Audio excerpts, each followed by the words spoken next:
So what is your prop going to be? You said it was going to be water bottles last time. Yeah, but I've lost my water bottle.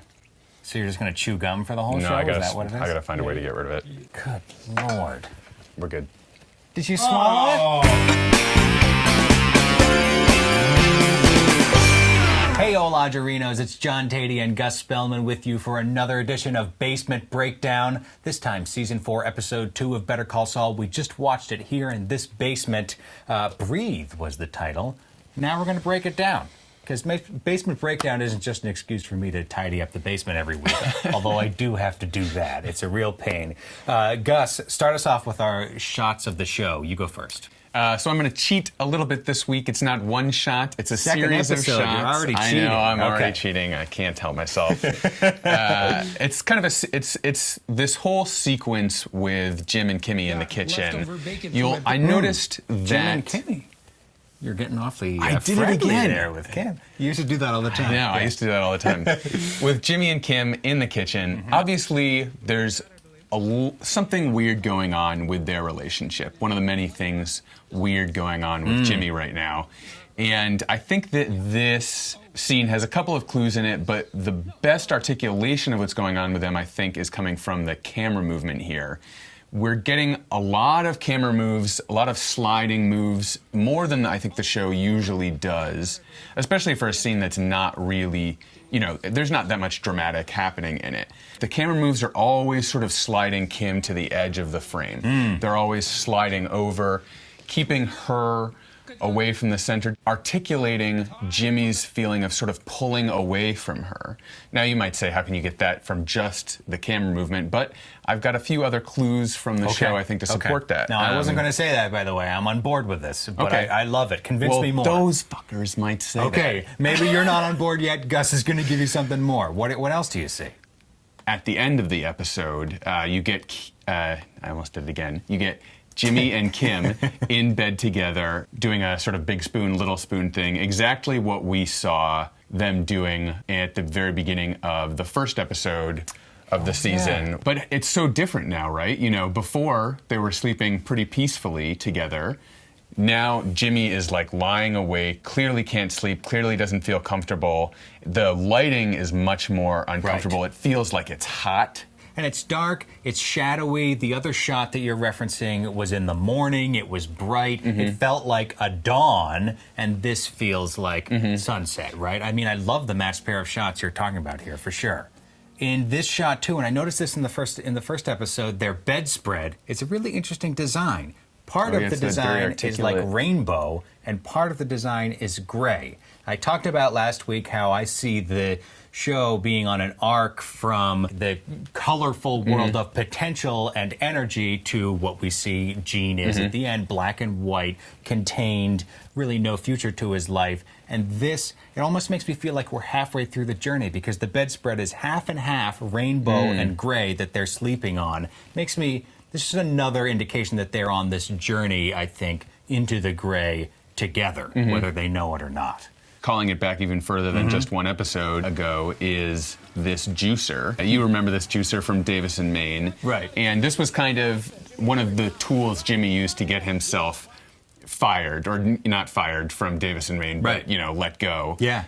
And it sort of feels like bringing it back shows that Jimmy is now trying to get out of this relationship. He's sort of using it for the same purpose, to like create a lot of noise and a lot of mess. Because they talk about how the noise maybe woke her up, right? Exactly. And he's like, and that's the that's the only shot you get of Jimmy where you're getting him in the foreground and her in the background. Did I wake you with the noise? It's the only shot in here that breaks that pattern. And so I think that even though it's a quick shot, it goes by pretty fast, they're drawing attention to, I think, Jimmy knows it woke her up, and we know it woke her up too, even though she lies to him and says like, yeah, I'm getting up anyway. The juicer also, Gus, indicates to me that Jimmy is in self-destruct mode, right? And I think we get that too with the close-up shot, which we also had with the Davis and Maine self-destruct sequence of the juice just like, it's so lumpy and it just looks like chaos, right? Spraying out of there. And I think that Jimmy is in a chaotic mood, as we see with the sales pitch sequence, which to me is one of the great stunners of Better Call Saul to date. Mr. Neff, this is James McGill. Oh, just Jimmy's fine. Jimmy, pleasure. So we have Jimmy come in, and we think it's classic Jimmy McGill making the sale. I mean, he does it perfect. He does everything to get this job, and then at the end, he's disgusted. Are you out of your mind? I think it's an indication of where the really impossible spot that Jimmy's in, where he has disdain for the people who fall for his bullshit, right? But that's the only thing he's got at his disposal right now. Which brings me to my shot of the show, which is Jimmy gazing at, I have it, the Bavarian Boy figurine, right? A lot of callbacks in this episode. Yeah. That's kind of the show Better Call Saul is. But this brings us all the way back to season 1, Alpine Shepherd Boy.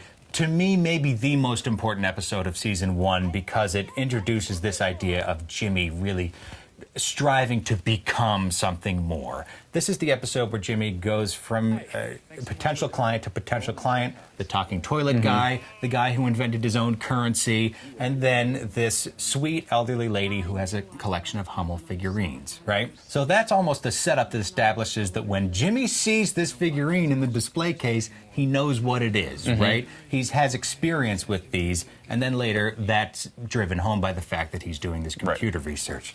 But the gaze, and even though he's out of focus, the gaze of Jimmy can be felt so strong. It's just our gaze fixates on this Bavarian Boy and then we forget about it, right? But the Bavarian Boy is key here. It's set up as if Jimmy's on that same journey as he was before. He's becoming someone. And isn't this a familiar process? We saw him circling the classified ads. He gives the patter to Kim in the morning when he says, I'm going here, here, and here. It feels like another post-it montage, another client hunt, stuff we've seen before. Better Call Saul is so much about processes that you have to repeat over and over again just to get one win out of it. But you pointed out while we were talking that this interrupts the rhythm right away because he gets his win on the first try. Right. This is too easy for him almost. Jimmy, welcome to the team. He needs something to distract himself, and it comes so easily that he has to blow it up. He's unsatisfied himself. Yeah. You're right. That makes me realize what you just said makes me realize that Jimmy even has this expectation, right? He's familiar with the rhythm of the show, of his own story, which is try again until you scrape something out. It just doesn't feel right when it all falls into place right away, right? It's almost like he can't handle it. And then the Bavarian Boy, the Hummel figurine, an image of such innocence, right? These figurines, they're all of children. They're all so sweet. Little old ladies collect them. Totally, yeah. Becomes a symbol of Jimmy's darker side. Now, what is he calling Mike to do? You and I speculated. We don't know, but it seems like it's got to be more than just like steal the figurine, right? Maybe. I mean, who knows? It seems like this is pretty small if that's what it is, it's pretty small potatoes for Mike, right? So, but maybe that's what they're setting up. Mike is clearly kind of bored right now. Jimmy's obviously kind of bored right now. Oh, I see. So maybe there's my pen. I'm so excited about what you're going to say. Yeah. So maybe that's how the show is kind of going to bring them back together is out of boredom to create some, petty burglary. Ooh. Who knows? But I love this. I love that you brought this figure up and brought back the connection to the old this episode from season 1 because there it's sort of his entrance into respectability, what he's always wanted, and now it seems like it could be sort of the gateway out of this that exit from respectability. Yeah, exactly. Listen, I got something for you. It's a job.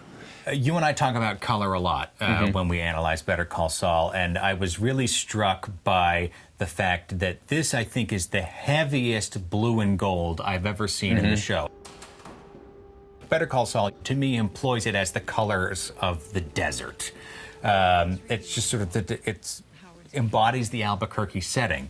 But in this episode, the blue and gold is off the chain, Gus. The envelopes that Kim gets are blue and gold. The flags outside HHM are blue and gold. The hospital interior is blue and gold. The nephews are dressed in blue and gold. Because it is the default color scheme, it's not like we're saying like blue and gold have a special meaning, but it also gives this episode a feeling of stasis, right? We're not seeing the rainbows of excitement and potential, and we're not seeing the grays of eventual doom, or whatever you want to call it, right?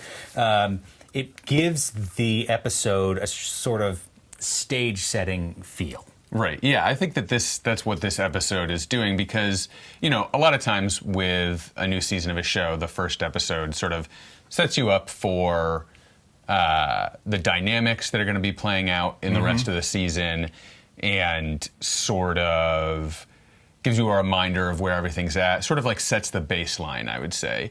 But because in the first episode of this season we had so much fallout from Chuck's death to deal with, I think that they pushed off that sort of place setting till the second episode. And so I think that we're getting that blue and gold to sort of like ground us in, these are the colors to sort of calibrate to.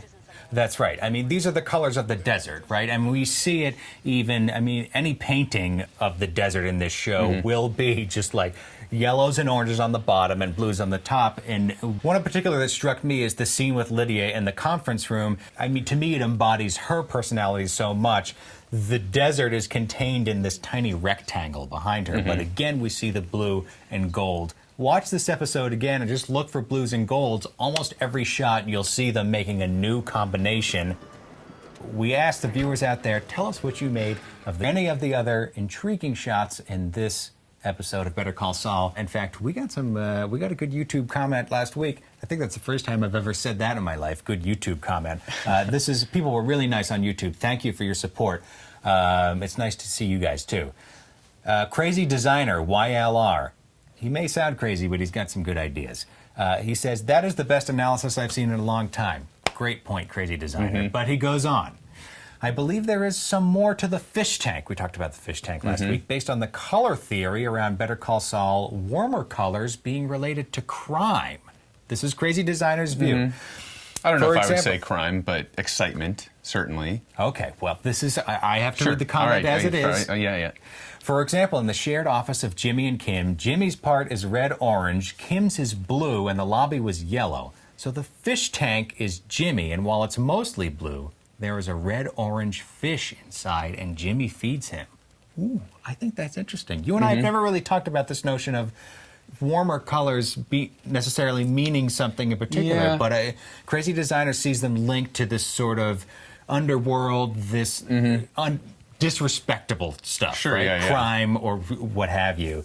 I like this notion of Jimmy's feeding the fish. He's feeding that con artist inside him. Definitely. Yeah. That's a cool image. Thank you, Crazy Designer YLR. Hey, stick around. Make some more comments, won't you? Thanks for the comments. Thanks for your support. Boy, it's nice to have a little bit of a community back. Let's keep it rolling, and we will see you next week with another basement breakdown for Season 4, Episode 3 of Better Call Saul. You ready for that, Gus? Oh, I'm ready. Okay, let's wave goodbye to the folks. Bye. See you guys. What is that? Hang loose? Hang loose. Hang loose. Or hang 10. Or hang 10. You can do either. Do either one. We'll see you next week.